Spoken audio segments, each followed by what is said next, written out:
Ukhulume kahle uMthandeni Manqele kwi-media briefing namhlanje. Zingane zakwethu, isihloko sanamhlanje sithi ukhulume kahle uMthandeni Manqele kwi-media briefing. Nasi isizathu.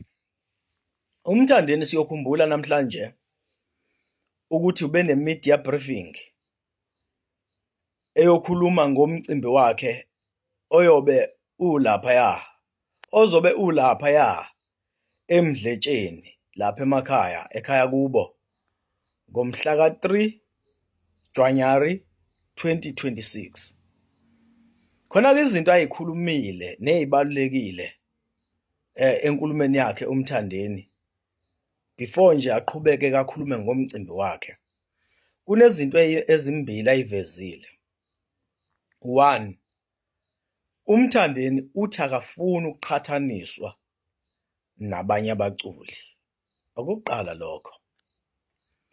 2, uMthandeni Manqele uthi yena njengomthandeni Manqele une-genre yakhe ezalwe uMaskandi ebizwa ngeHolisi, engaqali ukukusho futhi nalokho. So nayi-ke imessage engifuna ukuyidlulisa nje kubalandeli bebonke, abalandeli bakaMaskandi nabalandeli beHolisi, abalandeli bakaMthandeni Manqele. Njengoba uMthandeni Manqele engawuculi uMaskandi esecula iHolisi, there is no need yokuthi nimqhathanise nomculi kaMaskandi. And let us remember this. uMthandeni umfoka Manqele akafuni ukuqhathaniswa. Eyokuqala leyo nto leyo. Akaqali ukuyisho lento. The second thing, une-genre yakhe iHolisi. So kuza kanjani wena mlandeli kaMthandeni ukuthi uqhathanise uMthandeni umculi weHolisi umqhathanise noKhuzani umfoka Mpungose umculi kaMaskandi? Ngamanye amazwi, if sabalandeli abalalelayo nabawalalelayo amaqhawe ethu, masingayenzi into engafunwa amaqhawe ethu. Njengoba wena ongilalele njengamanje uwumlandeli kaMthandeni, uyenzelani into engafunwa uMthandeni? Because uMthandeni akafuni ukuqhathaniswa. Kodwa wena ubhizi ko-Facebook, TikTok, Instagram uqhathanisa uMthandeni noKhuzani. Wena umqhathaniselani-ke? 2, umqhathaniselani umuntu ocula i-genre yakhe iHolisi? Umqhathaniselani nomculi kaMaskandi?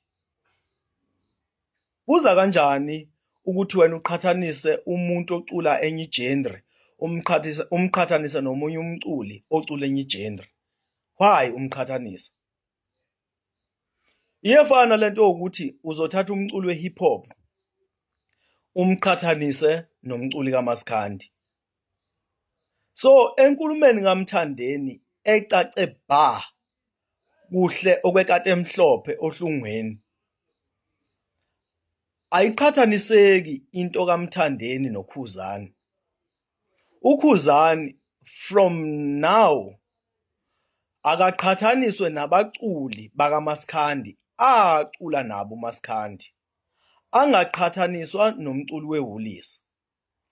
uMthandeni naye from now akaqhathaniswe nabaculi acula nabo iHolisi abangaculi uMaskandi, abacula le genre ayicreator yena njengomthandeni umfoka Manqele iHolisi. Yileyo nto besithi sizoyicacisa la siwomafa avuke njengedangabani, ngoba thina siyalalela. Mase silalelile siyithathe lento siyihlaziye ekhanda, ngoba nokuhlakanipha sakuphiwa. Yabona mina ukube bengiwumlandeli kaMthandeni bengizoyiyeka nje lento yokuqhathanisa uMthandeni noKhuzani.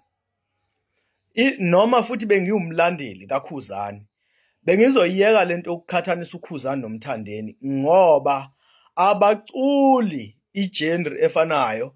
Omunye ucula uMaskandi, omunye ucula iHolisi. Ngamanye amazwi, you can't say Mthandeni Manxele is a king of Maskandi music. But you can say Mthandeni Manxele is a king of Holisi music. And you can say Khuzani is a king of Maskandi music. You can say Khuzani Mpongose is a king or is an icon of Maskandi music. Ngiyacabanga ukuthi ngiya-understand ukuthi ngizama ukuthini izingane zakwethu. So abaculi engicabanga ukuthi bacula lo mculo oculwa uMthandeni Mfaka Manxele ibona ukhola umculo othi balo umculi uMafikizolo ya nalo ecula iMayidululu. Bonke nje labaculi yabona ukuthi lo Maskandi wabo uMaskandi ofanayo neHolisi. Lo mculo ecula iMayidululu last year engiyabakhohlwa labaculi. Ibona ongacishe mhlambe uma uqhathanisa ubaqhathanise noMthandeni Mfaka Manxele ngoba bacula umculo ocishe ufana engawubiza nawo ngokuthi isiHolisi. But isiHolisi lesi sasungulwa uyena uMthandeni Mfaka Manxele ngokusho kwakhe, and uyakuchaza kahle kamhlophe uMthandeni ukuthi isiHolisi sizalwa uMaskandi. uKhuzani umqhathanisa ke nabaculi nabo abacula uMaskandi njengaye ngoba uKhuzani usacula uMaskandi, akanayo enye igenre ayiculayo ngaphandle kaMaskandi. So awukwazi ukuqhathanisa uKhuzani Mfaka Mpongose umqhathanise noMthandeni Mfaka Manxele ngoba abaculi igenre efanayo. Onendlebe ngicathi uzwile njengamanje ingane zakwethu. Angiyivale la. Inkosi ithela umusa.